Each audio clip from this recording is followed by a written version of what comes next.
Is there such thing as junk miles?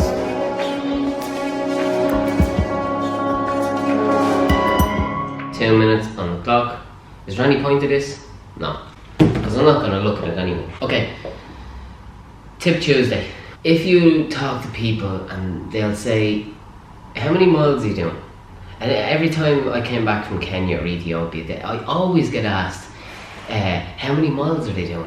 Are they doing 100 miles a week? Are they doing 200 miles a week? Whatever. They don't know. They don't log their training to say, I must hit this amount of mileage. Where when we come to Europe or America, it's always, how many miles are they doing? So you'd always hear people saying that it's just junk miles.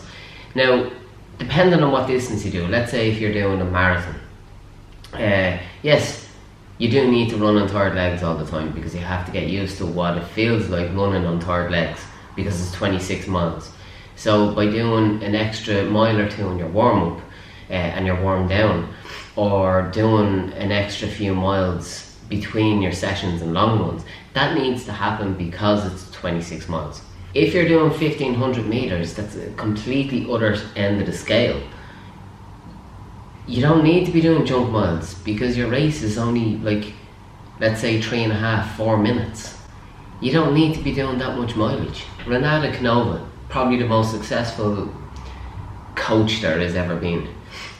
He's coached anybody that you can really think of. He's had an involvement in one way or another. He said that the Europeans' mentality is to run the right distance, where the Kenyans' mentality is to run the right pace. Let's look at your long runs for the marathon. Are you just going out the door and getting the miles done at a slowish pace? If so, it's probably junk miles, because you're not running at the right amount of time, at the right amount of speed. So let's say you want to break 3:30 for the marathon, which is 8-minute mile, 5-minute kilometer pace, in around that. So if you're trying to do your long run, let's say 20 miles, and you're running 10.5-minute miles or 10-minute miles, which is 2 minutes per mile off slower than your marathon pace. Pointless, absolutely pointless. It doesn't really do anything. So if you were to run at, let's say, 8:45 pace, which is closer to your marathon, but you're not getting into that marathon zone, that's way better. It's more functional, is what I'm trying to say. It depends on the distance that you're doing. If you're doing middle distance, short distance, it's not, the junk mileage is stupid. If you're doing marathon stuff or ultra marathon stuff, you need to run on tired legs, and when you run on tired legs, that's the best time to run.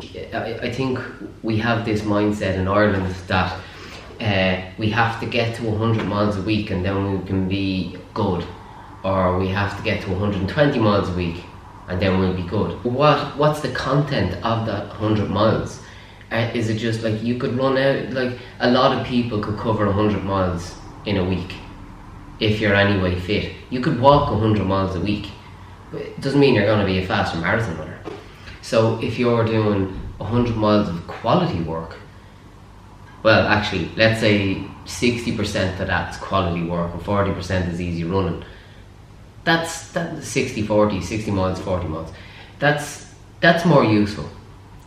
So you have to look at the quality rather than the quantity, and don't just be running for 100 miles a week just because 100 miles a week is what people think is good.